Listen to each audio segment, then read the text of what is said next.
अगर तुम लोग भी सोच रहे हो कि नारुतो होकागे कैसे बनता है और उस चीज का तुम्हें एक्सप्लेनेशन चाहिए था, तो चिंता मत करो। आज की इस वीडियो में तुम्हें वो भी पता चल जाएगा कि उस दिन नारुतो क्या कर रहा था। और तुम्हें अगर समझ नहीं आ रहा कि पिछले पार्ट्स कहाँ पर चले गए, तो तुम्हारे लिए एक प्लेलिस्ट बना दिया गया है, वो तुम लोग जाकर चेक कर सकते हो। उसमें तुम्हें बोरुतो का पूरा एक्सप्लेनेशन मिल जाएगा। और हाँ, अगर तुम्हें मर्चेंडाइज वगैरह पसंद है तो भाई उसका भी लिंक डिस्क्रिप्शन में दिया हुआ है। तो चलिए शुरू करते हैं आज की इस वीडियो को बिना किसी देरी के। लॉर्ड द यूजफुल कैरेक्टर का नाम लेकर कोई मजाक नहीं उड़ाएगा। तो भाई वीडियो की शुरुआत में डेंकी पहाड़ चढ़ने की कोशिश में लगा हुआ था, वो भी अपने चाकरा की मदद से, लेकिन वो नहीं कर पाता। ऑब्वियसली उसके पास चाकरा कहाँ से पैदा होगा। फिर उसके दोस्त टिप्स देते हैं कि देखो ऐसे ऐसे ट्राई करो, शायद कोई फायदा होगा, लेकिन उससे भी कोई फायदा नहीं होता। लेकिन डेंकी बहुत ज्यादा उदास हो गया था क्योंकि वो कभी फेल नहीं हुआ था और ये पहली बार था और उसे डर लग रहा था कि शायद इस साल भी वो एकेडमी पास नहीं कर पाएगा, बिल्कुल इवाबे की तरह रह जाएगा। लेकिन ये सब कुछ अपना भाई इवाबे सुन लेता है और वो भी दुखी हो जाता है। फिर हम देखते हैं जब डेंकी अकेले में प्रैक्टिस कर रहा था तो मेटल उसे देख लेता है और बोलता है कि सुन बे चपड़गंजू,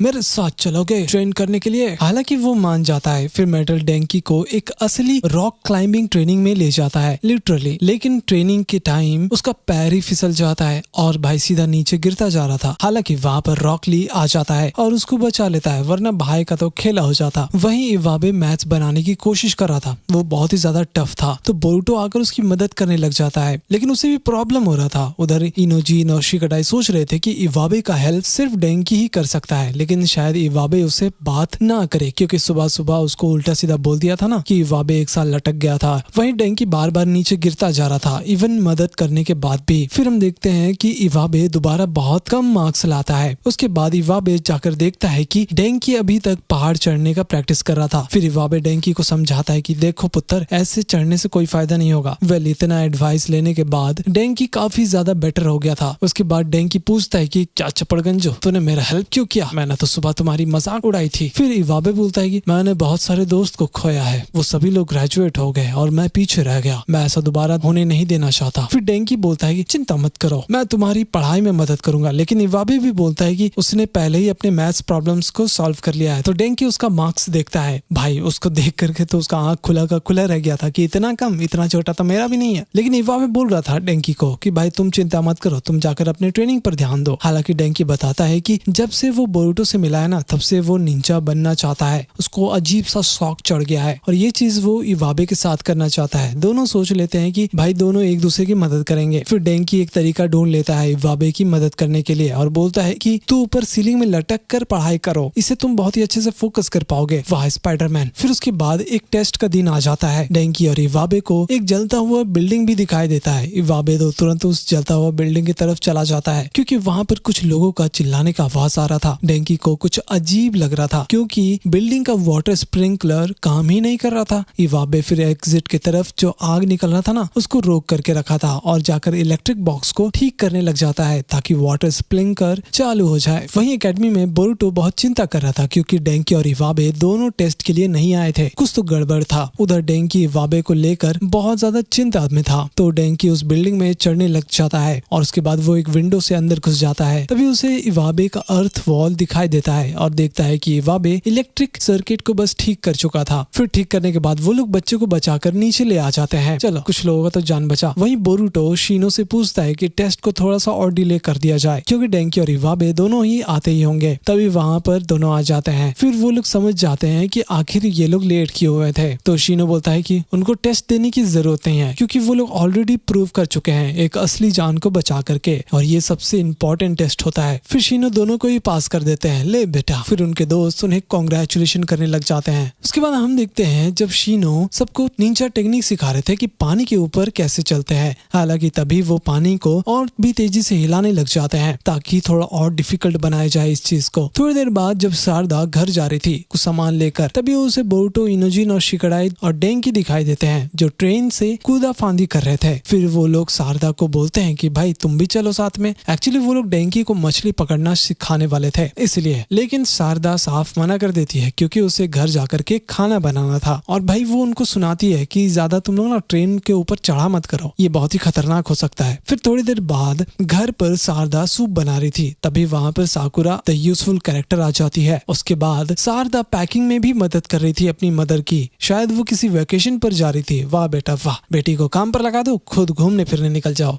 साकुरा पूछती है कि क्या उसे कुछ चाहिए तो बता दो, वापस आते वक्त वो ले आएगी। लेकिन शारदा बोलती है सुन बहन, कोई जरूरत नहीं है पैसे बर्बाद करने की, इज्जत से घर आ जाना। तभी साकुरा देखती है कि एक टेडी बियर रखा हुआ था जो उसको किसी पेशेंट को देना था और अभी तक ये यहीं पड़ा हुआ है। लेकिन अब तो साकुरा बिजी थी तो उस टेडी बियर को पहुंचाने का जिम्मेदारी अब शारदा के ऊपर था। फिर थोड़ी देर बाद शारदा ट्रेन में जा रही थी, फिर वो लेटर पढ़ रही थी जो उसकी मदर साकुरा ने दिया था। लेकिन जब वो ट्रेन से उतरती है ना तो बेचारी उस टेडी बियर को वहीं भूल जाती है। शारदा घबरा गई थी और सोचती है कि बोरुटो के जैसा ही जम करके उस टेडी बियर को ले आते हैं, लेकिन वो काफी ज्यादा एम्बैरेस फील कर रही थी। ये चीज अच्छा नहीं था ना। तभी उसे शिजुने देख लेती है और फिर दोनों बात करने लग जाते हैं। तुम्हें तो पता ही होगा कि लेडीज लोग कितना ज्यादा बात करते हैं। अपने घर पे अपनी मॉम और अपनी मासी का कॉल चेक कर लेना। वहीं हम देखते हैं कि बोरुटो लोग मछली पकड़ने में नाकाम होते हैं तो बोरुटो बोलता है कि यार इससे अच्छा कोई और दूसरी जगह चलते हैं। उधर शारदा तुरंत दूसरे स्टेशन में चली जाती है, लेकिन वहाँ पर भी ट्रेन चला गया था क्योंकि शारदा को एक बूढ़ी औरत का मदद करना था। उसके बाद शारदा उस चलती हुई ट्रेन के ऊपर चढ़ जाती है, लेकिन पते की बात यह है कि उसको ये सब करने में मजा भी आ रहा था। तभी उसे शिकडाई देख लेता है, लेकिन शारदा तुरंत छिपने लग जाती है। तो शिकडाई सबको बोलता है कि उसने शायद अभी शारदा को ट्रेन के ऊपर देखा है। बेचारी शारदा सबसे बचने की पूरी कोशिश करती है, लेकिन अपने भाई लोग भी बहुत ही तेज थे। वो लोग उसका फुटप्रिंट देखने के लिए आ जाते हैं, वो भी ट्रेन के ऊपर। लेकिन जैसे तैसे करके ना अपनी बहन शारदा ट्रेन से नीचे कूद जाती है और तभी उसे चोचो देख लेती है। ऐसा करते हुए तो शारदा उसे भीख मांगती है कि बहन प्लीज किसी को मत बताना इसके बारे में। फिर वो लोग एक जगह पर जाते हैं जहाँ पर खोया हुआ सामान मिलता है। उन्हें एक टेडी बियर दिखाई देता है, लेकिन वो उनका नहीं था, शायद असली वाला किसी और ने ले लिया था। फिर चोचो शारदा को एक मार्केट में ले जाती है और वहाँ पर एक शॉपकीपर बताते हैं कि ये जो डॉल है ना वो तागी काकुरे से है, जहाँ पर लोग इस डॉल को नदी में बहा देते हैं एज अ ट्रेडिशन। वैसे उनके पास पैसा वैसा तो था नहीं। चोचो फिर अपना फेवरेट रेयर फ्लेवर चिप्स को दे देती है पेमेंट के लिए। वैसे वहाँ पर जीपे फोन पे नहीं है क्या, वही कर देते। उधर वेकेशन में इनो साकुरा को वही जगह ले जाती है जहाँ पर साकुरा और सास्के पहली बार डेट के लिए गए थे। वाह, उधर साकुरा और चोचो दोनों उस जगह पर पहुंच जाते हैं जहाँ पर वो टेडी बियर वाला सेरेमनी होता है, लेकिन देखकर लगता है कि किसी ने पहले ही पानी में उसे बहा दिया होगा। फिर वो लोग पैकेज को वापस कर देते हैं जहाँ से लाए थे। उसके बाद शारदा अपनी चाकरा का यूज करके पानी में चलने लग जाती है ताकि अपने टेडी बियर को पा सके। वैसे वहाँ पर बोरुटो लोग भी आ जाते हैं मछली पकड़ने के लिए और फिर शारदा को परेशान करने लग गए थे, उसे वो डिस्ट्रैक्ट कर रहे थे। तो शारदा वो पैकेज को चोचो की तरफ फेंक देती है, लेकिन बेचारी खुद पानी में गिर गई थी। तभी शारदा पानी से बाहर आती है और ऐसा बिहेव कर रही थी जैसे कि वो स्विमिंग कर रही हो। वैसे ये देखकर वो लोग भी थोड़ा सा घबरा जाते हैं। एंड फाइनली शारदा वो टेडी बियर को असली मालिक को लौटा देती है, फिर चोचो के साथ खाने के लिए चले जाती है। कुछ टाइम बाद साकुरा घर आती है और पता है शारदा उसे सूप बनाकर खिलाती है। उसने थोड़ा रेसिपी में ना चेंजेस भी किया है। बहन ने आज बहुत कुछ सीखा है लिटरली। ये लेकिन यूजफुल लड़की है, कसम से कह रहा हूँ। वहीं हम देखते हैं कि अपनी हिमावारी बीमार थी, बेचारी दुख की मारी। बोरुटो पूछता है कि क्या वो पहले से ठीक है, तो हिमावारी बोलती है बिग ब्रदर क्या मुझे कुछ खाने के लिए मिल सकता है। बोरुटो कहता है कि हाँ बिल्कुल, फिक्र मत करो, जब तुम उठोगी तो मॉम मस्त खाना बनाकर खिलाएगी। तभी वहाँ पर हिनाटा आती है और बोलती है मैं बाहर जा रही हूँ दवाई लेने के लिए, क्या तुम इस पर नजर रख सकते हो। फिर बोरुटो जाकर उस फ्रेम को देखता है, I mean family photo frame को। उसके बाद हमें पास दिखाया जाता है जब हिनाटा बहुत चिंता कर रही थी कि कल जल्दी सेरेमनी होने वाला है और नारुतो अभी तक घर नहीं आया। तभी घर पर अपना नारुतो आ जाता है और सभी लोग उसे उठाकर लाए थे। शिकामारू हिनाटा से माफी मांग रहा था कि इतना लेट करवाने के लिए। ली बोलता है कल नारुतो होकागे बनने वाला है, हम उसका साथ देंगे। कीवा भी कह रहा था कि उसने अपना सीट छोड़ दिया इसलिए वो 7th होकागे बन पा रहा है। तो शिनो उसका मजाक उड़ा देता है, दोनों बहस करने लग जाते हैं। तो शिकामारू कहता है कि हे तुम लोग शांत हो जाओ, बच्चे सो रहे होंगे अभी। तो नारुतो बोलता है कि इरोका-san से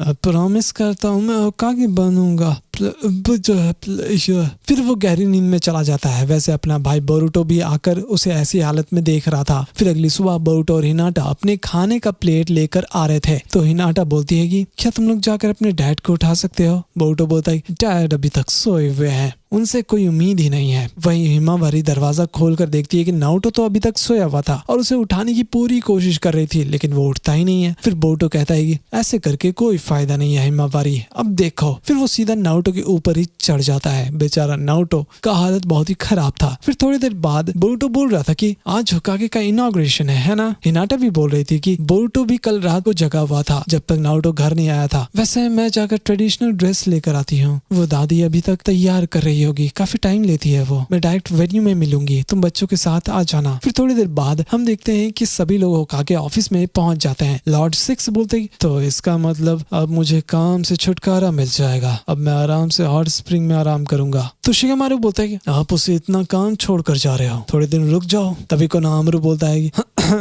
स्मोकिंग यहाँ पर अलाउ नहीं है सर। तभी वहाँ पर हिनाटा आती है और माफी मांग रही थी लेट होने के लिए। ककाशी पूछते हैं कि नारुतो कहाँ पर चला गया, वो अभी तक आया नहीं है। वो भी ये सुनकर चौंक जाती है कि क्या वो अभी तक आया नहीं। फिर वो तुरंत चली जाती है उसे ढूंढने के लिए। उधर घर पर नारुतो चिल्ला रहा था कि जल्दी चलो, लेट क्यों कर रहे हो। वहीं बोरुतो और हिनाटा एक बैग को लेकर लड़ रहे थे। बोरुतो बोल रहा था कि इसे मत लेकर जाओ, हिमावारी बोलती है कि इसे तो लेकर ही जाऊंगी। नारुतो बोलता है हे तुम सब रुक जाओ वरना हम सेरेमनी के लिए लेट हो जाएंगे। तभी वो टेडी बियर बिल्कुल आधा हो जाता है। तभी हिमावारी उठती है और उसका आंख में ब्याकुकान भी आ गया था। बेचारा बोरुतो का तो हालत ही खराब हो जाता है और बोलता है कि हिमावारी पागल हो गई है और ताकतवर भी, वो बहुत ही ज्यादा डरावनी लग रही है। तभी नारुतो देखता है कि हिमावारी का ब्याकुकान आ गया था और वो तुरंत उसके तरफ दौड़ा चला जाता है। फिर हिमावारी सीधा हमला कर देती है और बेचारा नारुतो बीच में आ गया था, उसका तो खेला खत्म हो जाता है, देख ही सकते हो। उधर ककाशी सोच रहे थे कि आखिर उसको क्या हो गया, वो कभी टाइम पर आता क्यों नहीं है। तो शिगामारू बोलता है कि हमारे पास कोई और रास्ता नहीं है। कोनोहामारू इधर सुनो। थोड़ी देर बाद वहाँ पर पटाखे वटाखे फूट रहे थे तो ककाशी कहते हैं कि अब हम 7th होकागे का स्वागत समारोह शुरू करेंगे। मैं ककाशी हाटाके द 6th होकागे इस सेरेमनी को आगे बढ़ाता हूँ। ठीक है, तो फिर उसे बुलाया जाए जिसने हमें 4th ग्रेट निंजा वॉर में जीत हासिल करवाई, नारुतो उज़ुमाकी।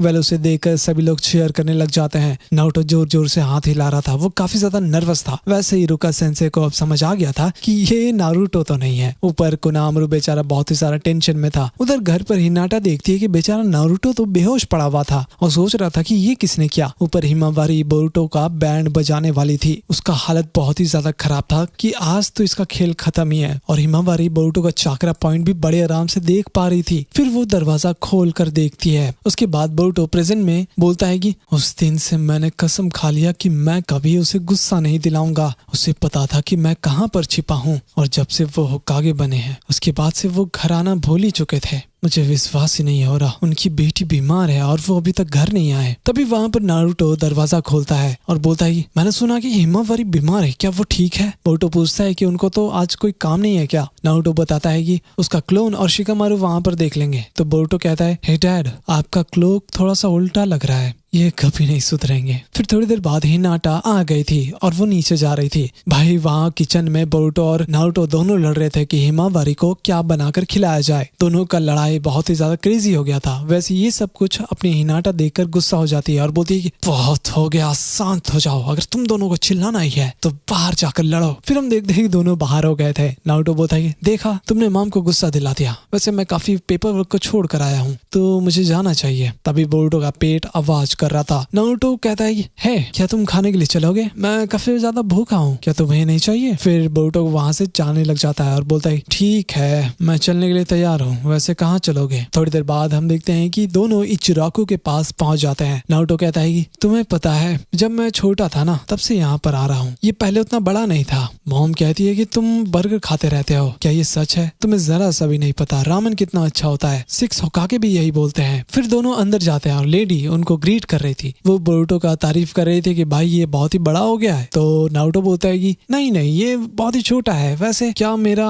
नारुतो सर्टिफिकेट काम करेगा। वो बोलती है हाँ बिल्कुल, इसकी टेंशन आप मत लो, आपके वजह से ही तो ये शॉप इतना बड़ा हुआ है। उधर देखो भाई उसका तो पोस्टर लगा हुआ था, समझ रहे हो गुरु, और अब प्लस इन्फिनिटी हो गया था। फिर थोड़ी देर बाद नारुतो कहता है ओह गॉड मुझे तो पुरानी दिनों का याद आ गया, वैसे मैं और तुम्हारी मॉम यहाँ आए थे फर्स्ट डेट पर। बोरुतो बोलता है कि इससे और अच्छा जगह नहीं मिला, यही सड़ा हुआ जगह मिला था। नारुतो कहता है कि नहीं तुम्हारी मॉम नहीं बोला था, उसे रामेन खाना है और तब से तुम्हारी मॉम को ये जगह बहुत ही ज्यादा पसंद है। वैसे एकेडमी में कैसा चल रहा है, तो अपने टीचर को ज्यादा परेशान मत किया करो। तभी बोरुतो को कागे-सामा का पोस्टर दिखाई देता है, उसे विश्वास ही नहीं हो रहा था और बताता है कि उसके दोस्तों को ये बहुत ही पसंद है। नारुतो मन में कह रहा था ऑब्वियसली इसको ये चीज पसंद होगा, ये आजकल दोस्त भी बना रहा है। तभी उनका खाना आ जाता है और दोनों बैठकर खा रहे थे। उसके बाद टीवी पर न्यूज चल रहा था कि 5 कागे समिट जल्दी होने वाला है और ये चीज लीफ सिर्फ ऑर्गेनाइज करवा रहे होंगे। तो बोरुतो कहता है लगता है कि आप दोबारा फिर से बिजी होने वाले हो। देखो मुझे इससे कोई दिक्कत नहीं है, लेकिन मॉम और हिमावारी को दिक्कत नहीं होना चाहिए। तो नारुतो कहता है तुम अभी बच्चे हो, तुम्हें चिंता करने की जरूरत नहीं है। तभी वहाँ पर चोचो और चोजी आ जाते हैं। नारुतो कहता है कि उसको पता नहीं था कि चोजी अपनी बेटे को यहाँ लेकर आया करता है। चोचो बोलती मैं और डैड यहाँ पर हर मंथ आते हैं रामेन ईटिंग कंपटीशन के लिए। चोजी बोलता है कि तुम टेंशन मत लो नारुतो, ये हमारा मैटर है। फिर दोनों चले जाते हैं अपने काम करने के लिए। फिर बोरुतो बोलता है कि जैसा भी हो, देख कर लगता है कि वो लोग मजा कर रहे हैं, हमारी फैमिली ऐसा क्यों नहीं करते। वहीं चोचो बोल रही थी कि मैं उसका रिकॉर्ड तोड़ दूंगी, द लेजेंडरी क्वीन का। बोरुतो पूछ रहा था कि ये लेजेंडरी क्वीन कौन है जो वो लोग दोनों बात कर रहे थे। नारुतो कहता है यार इसके बारे में ना ही बात करो तो अच्छा है, और जल्दी खाना खत्म करो, ये ठंडा हो जाएगा। थोड़ी देर बाद वो लोग खाना खत्म कर लेते हैं। नारुतो बता रहा था कि ये जगह बहुत सारा मेमोरीज से जुड़ा हुआ है, इसलिए वो यहाँ पर आया करता है। तभी चोचो और चोजी दोनों का टाई हो जाता है और उस क्वीन का रिकॉर्ड वो लोग नहीं तोड़ पाते हैं, लेकिन अगली बार वो लोग फिर से ट्राई करेंगे। उसके बाद जाते जाते बोरुतो पूछता है कि ये लेजेंडरी क्वीन कौन है। तो नारुतो बोलता है कि हे जरा वहां पर देख लो, फोटो लगा हुआ है। एक्चुअली उस बोर्ड पर अपनी हिनाटा का फोटो लगा हुआ था। वो सबसे बड़ी भुक्खड़ थी, बेचारा बोरुतो का आंख खुला रह गया था। वहीं घर पर हिनाटा उनके फोटो फ्रेम को देख रही थी और उसे पास याद आता है जो पहले दिन नारुतो होकागे बनने वाला था, लेकिन वो नहीं जा पाता। हिनाटा बोल रही थी कि ये बहुत दुख की बात है कि तुम उसे अटेंड नहीं कर पाए, ये तुम्हारा सपना था। नारुतो कहते हैं हाँ, लेकिन मेरा सपना बदल चुका है, इसमें थोड़ा सा बदलाव है बस। अब मैं होकागे हूँ तो मैं सबको बचाना चाहता हूँ, पूरे विलेज में हर एक इंसान को। मुझे विश्वास नहीं हो रहा कि मैं ग्रैंडपा थर्ड की तरह बात क्यों कर रहा हूँ, लेकिन शायद ये मेरा नया सपना है। हिनाटा बोलती तुम्हारे एक सपना खत्म होता नहीं है कि तुम दूसरे के पीछे भागने लग जाते हो नारुतो। तो गाइस ये वीडियो यहीं पर समाप्त हो जाता है। जैसा कि तुमने देखा नारुतो होकागे बनने वाला था, लेकिन फिर भी वो वहाँ पर नहीं होता, बल्कि वो था अपना कोनोहामारू। लेकिन बात यह है कि तुम लोग किसका इंतजार कर रहे हो, कावाकी का या फिर ओतोत्सुकी का? मुझे कमेंट में जरूर बताना। खैर मिलते हैं अगली वीडियो में, तब तक के लिए बाय बाय। और हाँ, चैनल को सब्सक्राइब करो।